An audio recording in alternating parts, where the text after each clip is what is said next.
left-hand turn, I want you all to look to your right. You see that aquarium on my right over there? That's the oldest tourist attraction in Key West. It was built in 1934 by the Works Progress Administration. In an attempt to jumpstart, otherwise known as the Key West Bight, B-I-G-H-T. This word bight simply means bay by the coast or an area of water surrounded by land. The body of water in front of us, of course, is that Gulf of Mexico. In this area, many seafood restaurant choices. One of them is the Concrete Public Seafood Restaurant, where a scene from the James Bond movie was filmed, License to Kill.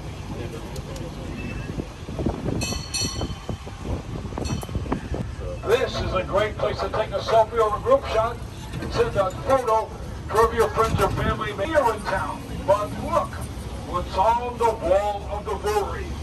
It is the work of a similar work of his art on a much smaller scale. If China opens up again, let's go to Beijing. Outside of Beijing, an interesting section of the Great Wall.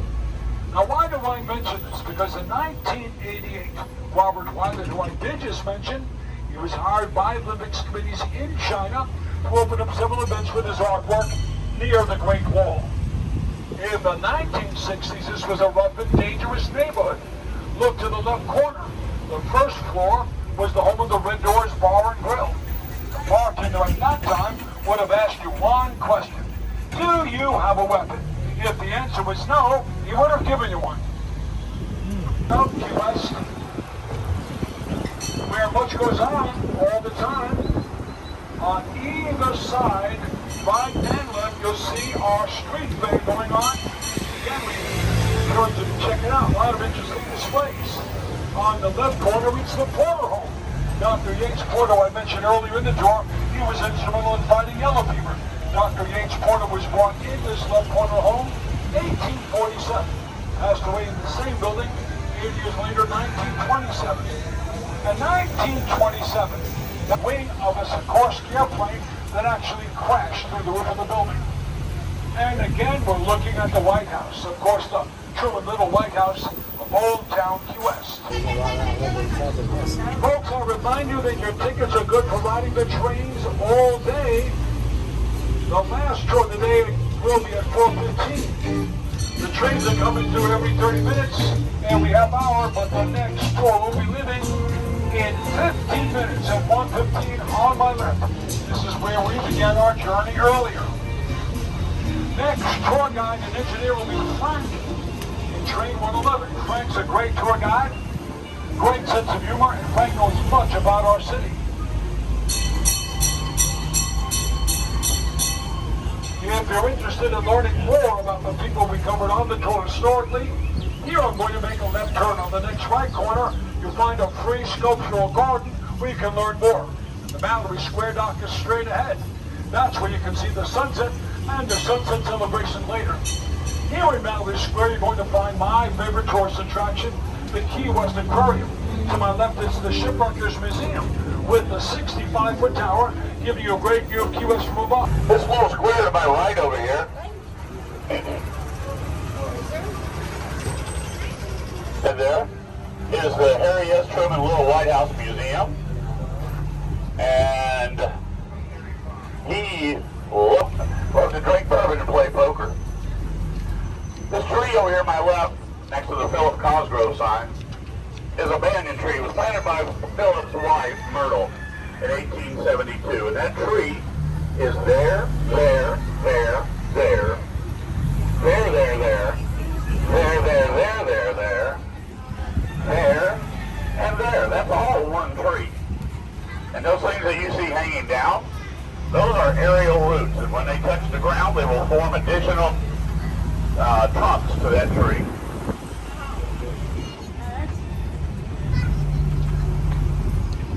Over here to my right, behind those, this center building coming up on my right over here, that is our courthouse.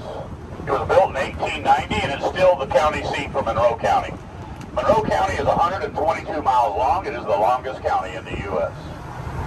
This big white building coming up on my left over here that says Green Parrot Bar on it, that was also built in 1890, but it was built as a dry goods store. Today it is a bar with no windows. Out bounce off the sidewalk. So they put that wrought iron up there to keep them inside.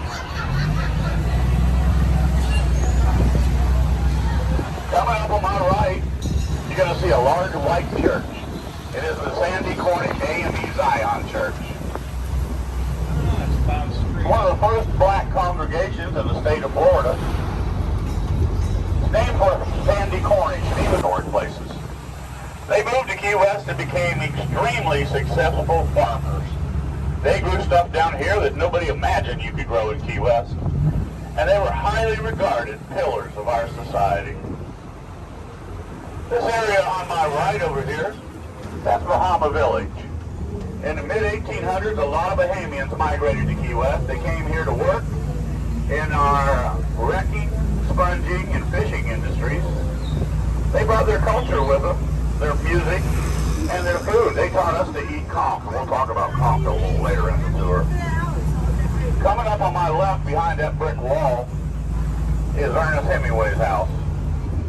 And Hemingway and his second wife, Pauline, moved into that house in 1931. It was a wedding present from her Uncle Gus. And Uncle Gus paid but this big tan house on my right over here was built in 1941 by a lady named Thelma Strable. She wrote Reef the Wild Winds, which was about wrecking in Key West. Oh my God. They made a movie out of it starring John Wayne. Now, I would tell you to look at the very, very special placard. Oh, it's open now. Very special placard that she has right there. It says, "Yes, Southern Mouse." In fact, their entire second floor was a ballroom. But as much as they loved to entertain, they hated house guests. They only built one bedroom in that entire mansion. They built those 3 cottages down there for their guests. Thomas Edison himself put electricity in the southernmost house. This White House on my left over there, it says 1327 over the door. Looks perfectly normal, but that's the even side of the street. That house was originally built on the right-hand side over here, but he did not like the way that the sun shined on his terrace in the afternoon. So he picked up his entire house and moved it across the street. This yellow building to my left over here, that is the Key West Butterfly and Nature Conservatory. If you look at the back of the building, you see that giant atrium back there. At any given time, there's of all the standing water, he took away those mosquitoes' breeding grounds. They love Florida.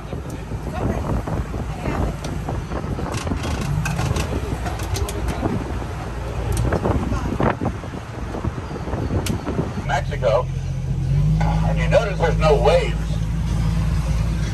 And that's because 7 miles offshore, we have the 3rd largest barrier reef in the world, behind Australia and Belize, and it stops wave action.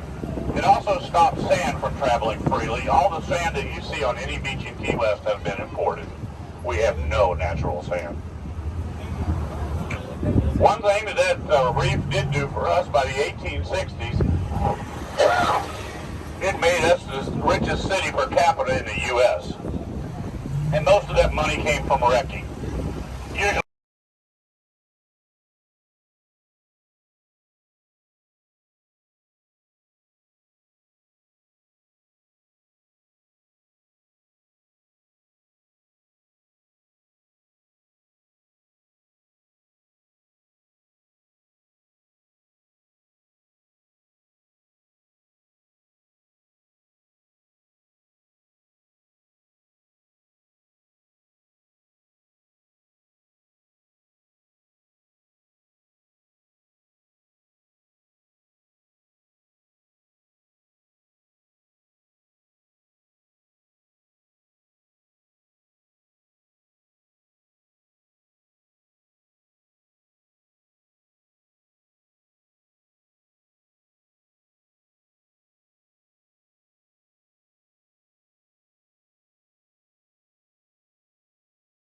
original island of Key West. It was 1.5 miles wide by 2 miles long. It ended about right here, but I'll show you exactly where in a minute. And the ground in 1847, after the hurricane of 1846, washed away our cemetery and our lighthouse. If any of you are starting to feel the effects of altitude sickness, it's because you're at a whopping 18 feet sea level. And we call this a hill, Solaris Hill. If you look to the back of the cemetery, you see the American flag back there. That is the USS Maine Memorial. 27 men that were on the USS Maine when it exploded in Havana Harbor in 1898 were from Key West, and they're in our cemetery. Notice the bodies are above ground, and that's because we're on Cap Rock, and you simply cannot dig it. These skilled ship's carpenters, they love to decorate them with gingerbread. This first house on my left is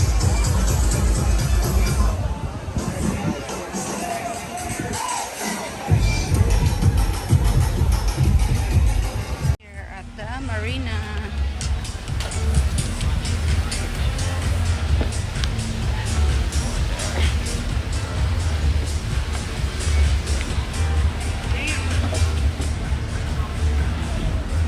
Nice boats.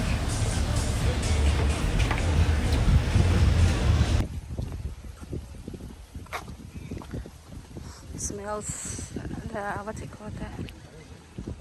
Let's see. We're taking pictures.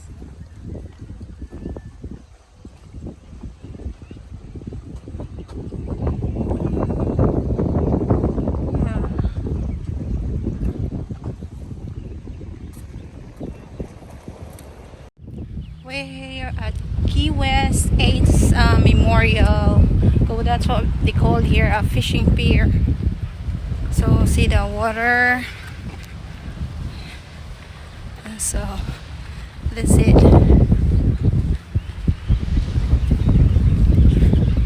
It's hot. There are some few people.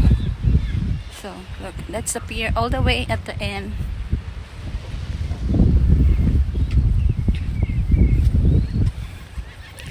See the water. And it's me. See those buildings. So